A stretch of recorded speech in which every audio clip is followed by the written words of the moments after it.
motivation. Sit in front of the computers. What is this? They get over there. It's a little slow today. Motivation is in you. How quickly can you turn yourself off? How quickly can you tell a good idea that you had that it isn't going to work and still sit and do nothing? How many times have you seen it on TV? Some woman, some man on Oprah or something. Well, I saw this and I made 2 of them and then I sold 5 and then the next thing my friend said, do this, and I went on the internet and we sold that and now I'm worth $81 billion. And you say, oh God, wait. And you keep sitting there. How many great ideas have you had? I'm not talking about after smoking a joint. Smoke a joint, have a great idea, your legs don't move.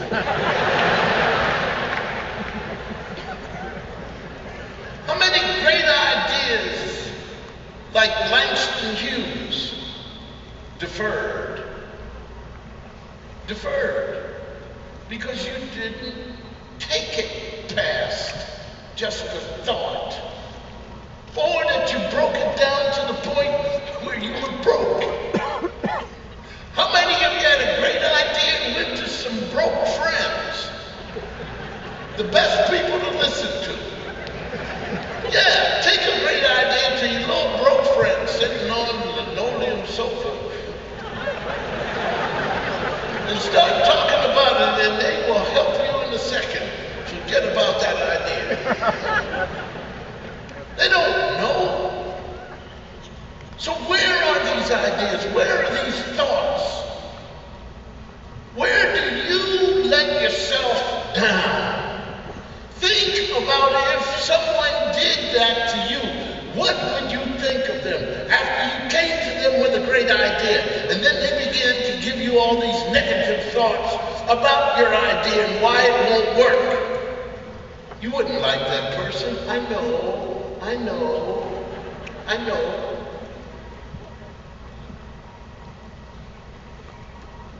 I forget the last city we were in, but it was packed. And the boss came out and started talking, and I watched him, and I watched every person in this place. And as he talked, I could see things happening with them, that they began, there was an energy in them, and they began to write, and the next thing I knew, people were walking out, motivated, going to do things, getting, and that whole city, soon, it's the richest city on earth, because of what he said. I'm lying. I'm lying. Because it's not going to happen that way. It's in you. You listen, you get the guidelines, and you'll be prepared. Can you say that word? Of course you can. Don't say it to me. You just say it to yourself. I don't need it. I have a wife who takes the check. I don't know where the money goes. She says I'm doing fine. She motivates me. Because some days she'll say, we're broke again. And then I get up and I go to work. It's in you. James Brown, get up. Stay on the scene. Like a, no, not a sex machine. Sex is easy. You can do it by yourself.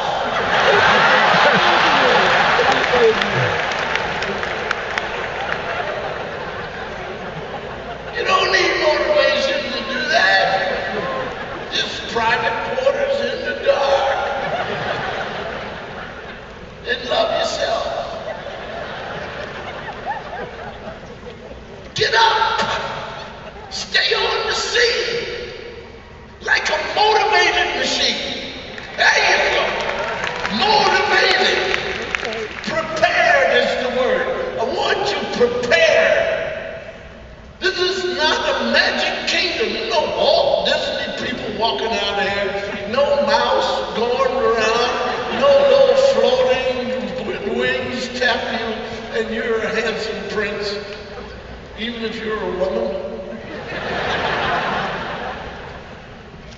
No, it's in you. You want to go farther than your personal best. Then you have to take yourself in, work. Don't be afraid. You're old enough to know now. Mistake. Oh, that's why they put a rubber on the end of the pencil. You're going to listen to a lot of people who've made it. Who've made it. Some of you will mistake that for, well, that happened to that person. But if you start to move, get that energy going within yourself. And sometimes it's not about you. Sometimes it's about you talking within to someone who makes sense. Years and years ago, the joke used to be, I passed up investing in Polaroid. Now it's, I missed investing on Google. Sure, you're going to miss things, but how much money do you want? Is that it? Is $9 billion what you call success? Or look at your personal best. What are you worth? And take it from there. What is your value? And take it from there. What do you want to be? It'll come. Money will come if you work your business correctly. Stop eating salt. I know, but that's my salt. I gotta have my salt. What does that mean when you can't get up to walk? What does that mean when you can't see? Well, I gotta have my cigarettes. Yes, they're yours. You paid for them. So I remember, I'm 74 years old. I remember cigarettes when I was coming up cost 19 cents a pack. And you could buy loose, plenty of cigarette. Now, the cigarettes cost so much you have no money left over for your chemo. I know. You can see the examples coming by. People with the green bottle, 2 things up the nose, and they got a pack of Pall Mall in their pocket. I know. You can't eat cake and pie, sugar things anymore because your diabetes have already cut off your toes. Well, I got 5 more left. And I love my sugar. I know. And so you know better. You know it's in you.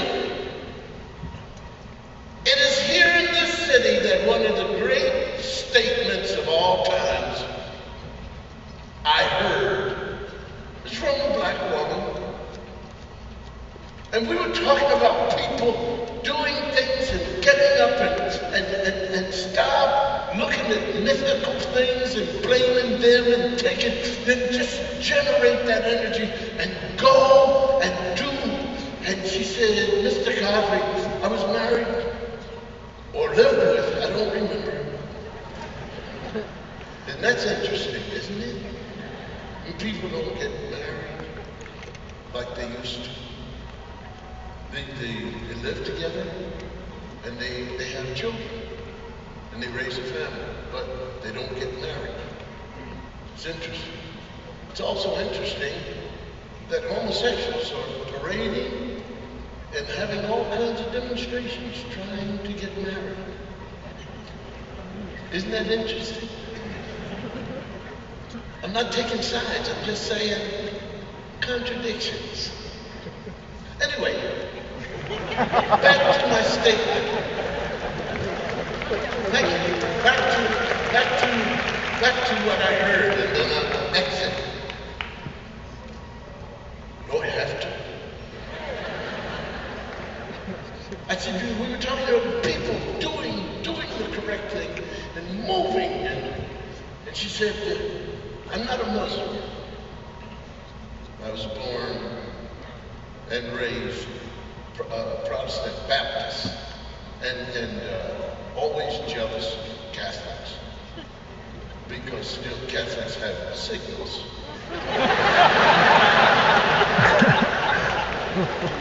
Protestants, we have no signals. We have the Jesus!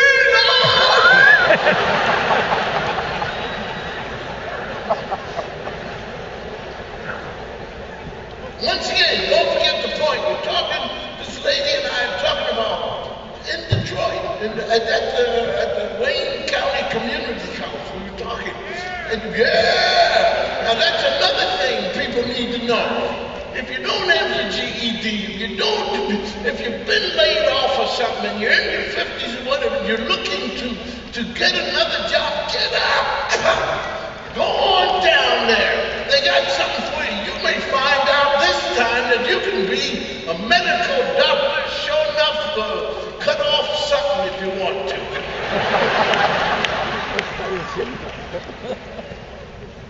One of the things I want to give you people who are in your 30s, there's a book, 3 black doctors, and they decide, before they became doctors, they were sort of corner boys, and they made a pact. That's what the book, the pact. And they decided that they were going to stop all the foolishness, and they were going to go to college, graduate from medical school. And one of the doctors says he went to his father after graduating with the summa cum and all of that. And he said to his father, he said, Dad, I want to be a doctor, but Dad, by the time I do everything, I'll be 37 years old. And his father said, you're going to be 37 anyway. So all you people in your 30s, you keep postponing, here's what's going to happen. There's a light that's going to come on and say, you're 37 anyway, you're 38 anyway, and you don't have it, you haven't done it. Do it! Get up! All right, now, last but not least. So this woman said, Mr. Cosby, I was married or living with a black Muslim, and he said, trust in Allah, but tie up your camel. Now, those of you who don't understand that, talk to the person who was laughing. Ask the person who was laughing what that means. It's very simple. Go back to, and the Lord will help them who helps themselves. You trust in Jesus. Trust in Buddha. But when you get out of your car, lock it. Take your keys with you. And now a beautiful, attractive blonde woman will come up these steps right now because I'm finished.